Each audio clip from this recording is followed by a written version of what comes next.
이제 부동산 이야기를 또 안 할 수가 없습니다. 어떻게 변화가 될지 이게 또 사람들 많이 궁금해 하시거든요. 저는 시장이 옳다. 시장이 옳다. 시장이 옳다라는 건 지금 현재 분위기로는 강남 3구나 성동 마포 같은 경우는 되게 좀 뜨거운 상황이고. 네, 근데 온기가 퍼질 거라고 보는 거죠. 어. 왜 그렇게 판단하냐 하면 경기가 좋기 때문이다. 글로벌 경기가 좋기 때문에. 그래서 우리나라 부동산 시장은 기본적으로 수출 경기에 연동되는 구조를 가지고 있습니다. 왜 수출 경기에 우리나라 부동산 시장이 연동되냐 하면 결국 미래 소득 전망이 밝아질 때 사람들은 용기를 내거든요. 미래에 내가 가지고 있는 자산이 충분하신 분들은 노는데 그분들을 제외하고는 내가 뭐 내년에도 이 정도 수입은 들어올 것 같아 라는 자신이 있어야 이자 지출을 감안하고 집을 사는 거 아니겠어요. 그럼 우리나라의 미래 소득 전망을 결정짓는 건 뭐냐? 수출인데 그 수출은 우리나라 경기가 중요한 게 아니고 선진국 경기가 중요하잖아요. 그러면 선진국이 어디냐? 38개 OECD 국가가 선진국이잖아요. 거기가 우리나라 수출의 주력 대상 국가인데 저 그림에서 빨간 선입니다. 빨간 선 보시면 2001년 9.11 테러, 2003년 이라크 전쟁, 그리고 2008년 글로벌 금융위기, 2011-12년 유럽 재정위기, 2020년 코로나, 2022년 우크라이나 전쟁 이렇게 총 6번 정도의 큰 변곡점이 있었는데 그때마다 동타임에 부동산이 회복된 적도 있었고 늦게 회복된 시기도 한 1년 정도 있으면 다 부동산이 회복되는 걸 발견할 수가 있고 그 가장 대표적인 사례가 2008년이죠. 그죠? 2008년 이후에 미국 선진국 경기들이 살아나는 가운데 우리나라 잠깐 2010년, 11년 반등 장세 나왔고 또 유럽 재정이 두들겨 맞으면서 경기 나빠질 때 우리나라 하우스푸어 사태. 유럽 경기를 비롯해서 선진국 경기가 그 뒤로 한 5년 쭉 좋아질 때 그 유명한 갭 투자 장세가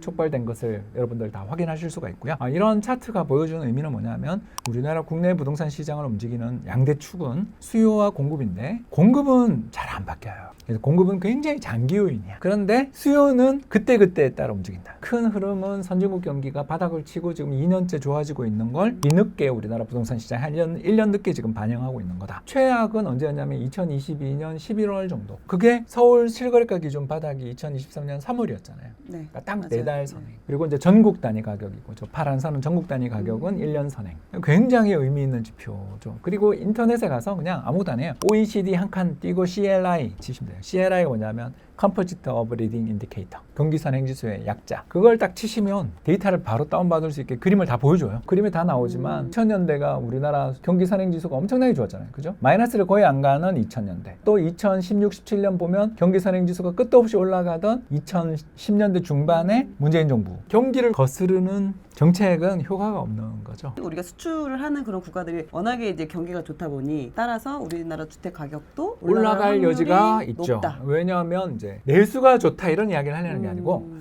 수출 대기업들이 작년에 벌어들인 영업이익이 얼마냐면 250조를 벌었어요. 상장기업이. 근데 이게 역사상 최대치거든요. 우리는 경기가 죽을 것 같은데 상장기업의 영업이익은 역사상 최대치예요. 집을 사는 분들은 구매력이 있는 분들이 사는 그렇죠. 거고 특히 불황의 집을 살려면 구매력이 있어야 되는데 그 구매력 있는 분들 입장에서는 지금 미용은 일단 정원도 동결됐잖아요. 학생들 다 유급당하고 뭐 난리인데 거기가 나쁠 것 같진 않고 대기업, 상장기업 이익이 역사상 최대인데 임금 안 올려주면 난리 나겠죠. 최근에 그런 뭐 대기업의 그런 구조조정이나 이런 것도 좀 일시적일 수 있다. 그러니까 이루어지는 부분이 쇠퇴하는 부분이다. 그 이야기. 서울 강남부터 오르다가 확산되고 있어요라고 질문 주셨잖아요. 네. 그러니까 서울 강남을 누가 샀어요? 전문직 대기업 맞벌이가 샀겠지. 거기다 플러스 알파 골든 스푼들이 샀겠지.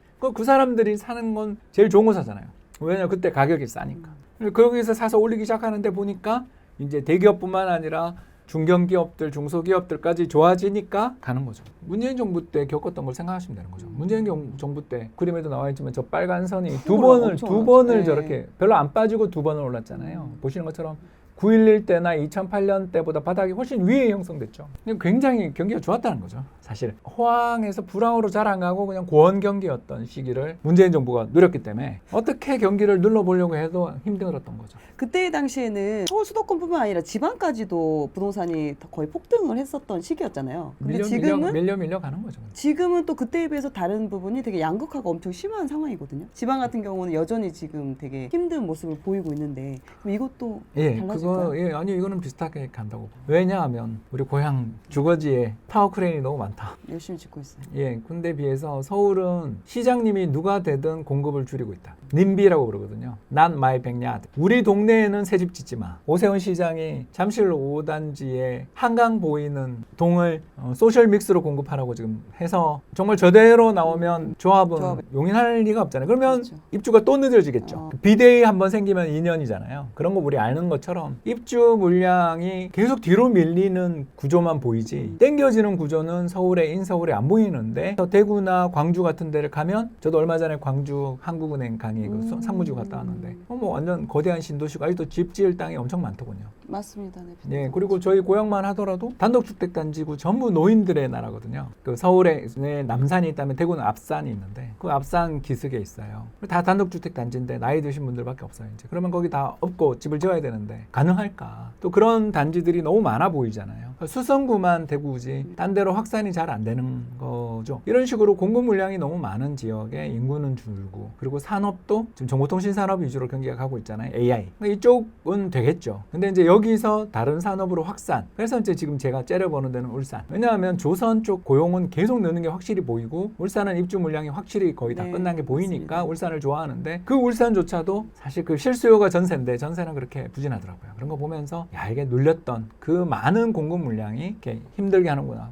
서울은 이명박 대통령 때 시프트를 비롯한 보금자리 주택 50만 호 건설한다 그러다가 이제 한 30만 호로 끝났지만 그 물량들이 계속 누적되며 하우스푸어 사태를 만들었던 거고 그 물량 소화가 걸리는 게 한 5년 10년 걸리면서 2017년부터 날아간 거잖아요. 근데 그때가 딱 문재인 대통령 취임식이니까 엄청 많은 일을 했잖아요. 최저임금 10,000원까지도 올리고 52시간도 하고 중대재해 근로법도 만들고 여러 가지 그리고 임대차 3법도 만들고 다양한 법들을 하고 할 수 있었던 이유가 그때 호황이었기 때문에 문재인 대통령이 하고 싶은 거 다 해도 돼 하던 분위기였던 거죠. 그런데도 못 잡았잖아요. 그렇게 카리스마 넘치는 다수당의 지지를 받는 대통령인데도 못 잡았다. 딱 하반기가 남았는데 혹시 예상되는 그런 정책 방향이 이런 게 있을까요? 뭐 다 투기과열지구 되겠죠. 성동, 뭐 마포, 이전 강동, 그 문재인 정부 때와 네, 반복될 강동, 것이다. 그때 뭐 규제처럼. 동작 정도까지는 투기과열지구에 엔드 토지거래 허가구역도 아마 지정 가능성이 있지 않나. 이제 그러면 이제 그 옆으로 가겠죠. 나중에 이제 좀 지나면 과천, 하남, 분당 있는 성남도 다 투기과열지구 되지 않을까. 그러면서 이제 수도권 외곽으로 밀려가며 2020년 갭투자 장세 때 갔던 최고점을 아직도 한참 회복 못하는 지역들도 거래는 이제 가능해지지 않겠나. 그렇게 보고 있습니다. 네, 이해합니다. 왜냐하면 더 갈 것 같으니 금리도 내려가고 수출 경기는 나빼도 그러니까 환율이 1,360원인데 여기서 수출이 안 되겠어요 우리가? 아니, 그러니까 똑같은 수출 증가율이지만 원화 매출은 엄청나잖아요. 그동안 왜 못 올랐냐? 정치적 불안 때문에 못 올랐던 게 눌렸던 게 터진 거지. 주식이 저렇게 터지는데 부동산이라고 해서 다른 길을 가야 된다는 건 이해가 안 된다. 다만 이제 지역별로 격차가 있는 이유는 정보통신 산업이 거기 있냐 그리고 미분양이 있냐를 잘 보고 들어가면 되는 것 같다. 예외가 되는 지역이 저는 울산이라고 본다. 집값이 올라갈 확률이 높다라고 말씀을 예, 올해보다 내년이 거잖아요. 더 많이 오를 것 같은데. 그러면은 이 말씀을 들으면 집이 없으신 분들, 무주택자인 분들 같은 경우 되게 조급해질 것 같거든요. 지금이라도 빨리 집을 사야. 왜냐면 또 지금 너무 계속해서 오르니까 예. 너무 좀 비싸다는 생각이 포모 들어서. 때문에 저는 지금 왜 사야 되는지 모르겠다. 그러니까 아까 이야기했던 그 대상이 되는 지역을 사겠다라는 건 찬성. 이해되시죠? 서울 그러니까 안에서도 서울 사람들이 안에서 좋아하는 예, 지역들. 좋아하고 또 더 나가서 다음번 투기과열 지구 지정이 다음번 될 이번에 이제 마포 성동이라면 그 다음에 될 때를 사면 되잖아요. 그걸 사면 되는 거죠. 근데 그거조차 무섭고 또 돈이 안 되고 판단 능력이 안 된다라면 차라리 이번 사이클은 쉬어도 되죠. 아, 오히려 기다려요. 왜냐하면 또 오니까. 우리나라 부동산 시장은 죽었다 살았다를 10년에 한 번씩 오잖아요. 죄송합니다만 지금 올해의 흐름을 보시면 동작으로 뛰어가고 마포로 뛰어가신 분들이 승자잖아요. 그러면 지금이라도 광진이나 강동을 가야 되는데 가야 되나요를 묻고 있다라는 건 이미 갔을 때 저는 없을 거라는 거고 또 그런 재력이 없어서 못 가신 분들한테 왜 안 갔어요 말한 건 너무 가혹하잖아요. 그래서 제가 드리는 말씀이 이미 오른 지 3년째 접어들고 있는 사이클에 그렇죠. 22년 말에 바닥을 쳤다고 아까 했으니까 그럼 벌써 좀 하반기면 만 3년인데 이미 사이클 초반에 가장 좋은 시기는 다 놓친 거잖아요. 두 가지 선택을 해야 되는 거죠. 리스크를 걸어야죠. 어떤 리스크를 거냐? 내가 꼭지에 산다라는 리스크를 알고 사던가 아니면 다음 사이클 노리지 라는 선택지가 있잖아요. 그래서 저는 후자를 선택할 것 같은 것 같아요. 제가 만약 그 입장이라면. 근데 당장 왜 제가 이번 사이클을 그렇게 길게 안 보냐면 지난번 사이클이 너무 길었고 두 번째 2027년부터 3기 신도시가 뭐처럼 입주하잖아요. 그러니까 서울 물량은 없지만 교산이나 네. 창릉은 솔직히 말해서 웬만한 인서울보다 훨 낫거든요. 전 그렇게 생각하거든요. 그렇지 않나요? 가격이 엄청 싸요 또. 옛날보다 많이 올랐다 그러지만 그래도 25평짜리가 다 10억 넘는데 10억 안 넘잖아요 거기는. 그러면 못 가도 위례 정도는 가격이 될 것 같은데 같은데 위례가 그 가격에 있냐 이거죠. 그러면 그걸 사는 게 낫잖아요. 그래서 저는 지금까지도 집을 못 샀고 겁도 나고 돈도 안 모을 것 같으면 아까 이야기했던 투자역분법으로 열심히 운용하셔서 저 교산이나 창릉 들어가는 게 낫다. 대장 요 세 군데를 노려서 계속 해보는 게 낫지 않냐. 그때 27년, 28, 29년부터는 입주가 이제 쏟아지니까 꼭 지금 서울에 아파트를 사야 되나. 이미 정고점 다 넘고 사실 제가 봤을 때는 소득 대비 이제 버블 레벨인데 우리나라 소득이 그렇게 많이 늘지는 않잖아요. 2020년 대비해서 우리나라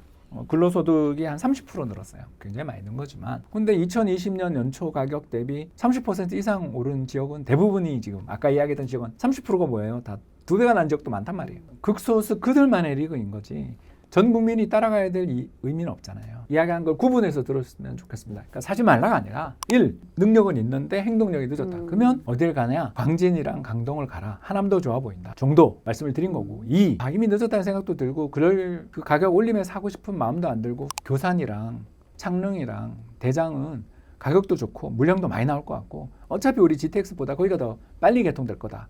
연장선들이라서 지금 벌써 이제 검단이 몇 년 뒤에 나온다 그러잖아요. 검단 청라국제도시까지 연결되는 거에 거기만 연결이 좀 지연되지 결국 2년 내 개통이라고 좀 다 나오잖아요. 결국 그 기존에 있던 전철의 연장선은 돼요. 새로 놓는 게 오래 걸려서 그렇지 않습니까? 3호선 연장선, 9호선 연장선들이 가는데 그건 된다고 봐야죠. 또 GTX 역도 창릉역만 열면 되는 거니까. 거기는 이미 개통돼 있는 역이니. 이런 데들은 저는 충분히 괜찮다. 갭투자가 유명했던 2기 신도시 지역들 회복됐나 한번 가보시면 처참하거든요. 지금도. 저는 그런 데 종종 가니까. 동탄 광교만 회복됐지 다른 2기 신도시는 아직도 참 힘든 데가 되게 많잖아요. 가격만 보고 살 수 있는 거 이거밖에 없으니까. 그리고 뭐라도 사야 된다라는 조바심 때문에 사는 건 결과가 그렇게 좋지 못해요. 이번 장은 지난번 장보다 공급이 기다리고 있잖아요. 대규모 공급이 기다리고 있는 장이라서 지난번 장하고는 좀 다르다. 코코드림님하고 2018년 제가 뭐 그때 미팅하면서 아마 913에 대해서 이야기했을 텐데 내가 그때 그랬어요. 913 이런 거 신도시는 10년 지나야 입주다. 이런 거 기대하지 마라 그랬죠. 그게 28년이 이제 얼마 안 남았어요. 3년 남았어. 벌써 분양하잖아. 분양이 대흥행하잖아요. 지금. 왜? 건축비가 너무 많이 올랐는데 저 정도면 옛날처럼 평당 500 한다라는 약속은 못 지키지만 평당 1000이면 은혜롭고 해자롭고 평당 2000 안 내는 것만 해도 고맙지. 지금처럼 어떻게 보면 양극화가 서울 안에서도 더 지금의 그 양극화가 유지되거나 더 심해질 것이다라는 왜냐하면 말씀이시네요. 매년 결혼하는 인구가 주니까.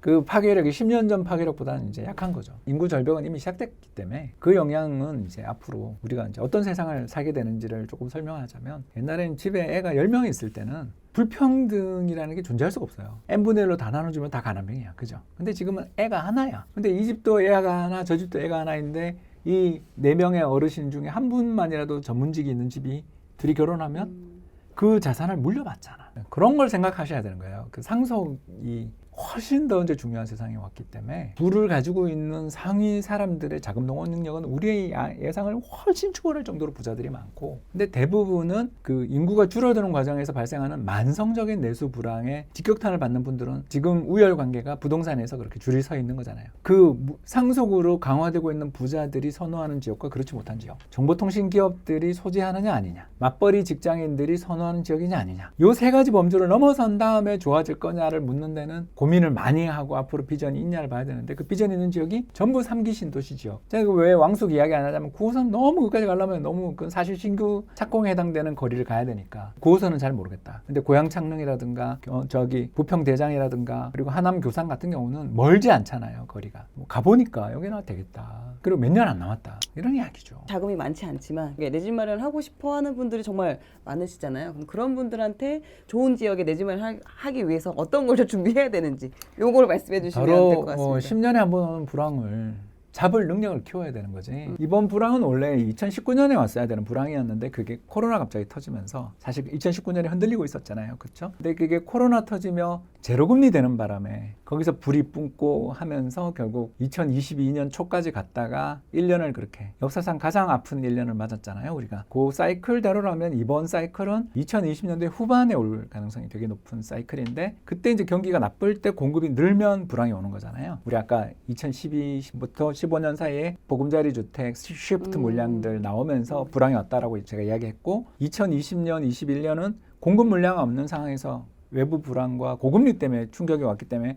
바로 회복된 거잖아요. 근데 이번에는 3기가 들어오잖아요. 얼마 안 된다 그러지만 그게 택지 개발 한번 해놓고 나면 집 짓는 거는 묵법원에듯이 지을 수 있잖아요. 우리 검단 가보시면 알잖아요. 일산 신도시 가보시면 알잖아요. 일산 신도시 자체는 30만짜리를 만들지만 그 주변이 엄청나게 무법도 집을 지을 수 있어요. 그 도시 기반 시설 만드는 게 힘들어서 지금 만들면 주변은 다 얹혀가잖아요. 우리 동탄부터 세교까지 지금 아파트의 숲이 만들어지고 있지 않습니까? 우리 다 가보면 안다고요. 그래서 1기 신도시 1차 물량 얼마 안 돼 그러지만 그 뒤에 계속 그 지역에 기반 시설 만들어진 데서 들어오게 되는 물량이라는 건 앞으로 이제부터 10년간 계속 나온다. 근데 그 물량이 있는 상황에서 외부 충격, 아까 보여드렸던 경기 선행지수가 이제 저렇게 가다가 고원을 만들면 길어지는 거고 2015, 16, 17, 18까지 가던 그 고원이 나오면 이 호황은 길어지는 거고 근데 저게 잠깐 올라가다가 트럼프 때문에 꺾이면 사실은 2026, 27에 올 수도 있죠. 근데 26은 안 올 것 같은데 27에 올 수도 있는 거니까 그걸 대비해야죠. 그러면 어떻게 해야 돼요? 안 깨먹는 포트를 만들고 있어야 되겠죠. 보는 눈을 길러야 돼요. 시장이 피바다가 될 때 다들 죽는다 그러고 레버리지 마지막으로 들어가고